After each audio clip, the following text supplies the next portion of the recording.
Okay guys, here's today's phonics activity. Let's start with the sounds that we already know.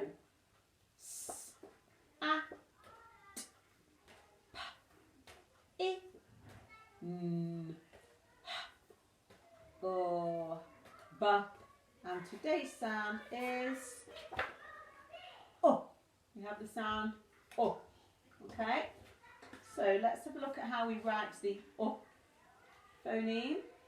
We start at the top and we go down and under, back up and down with a flick. Up. Okay. Let's do some sound talking. Today we have the word pig. We're going to sound talk the word pig. Let's think what sound we can hear in pig. Pig. Pig.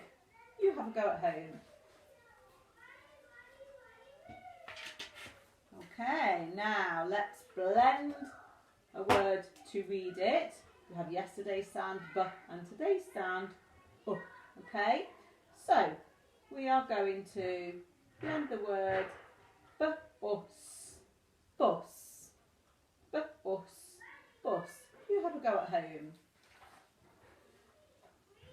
And our last job is writing a word, and we have the word sun.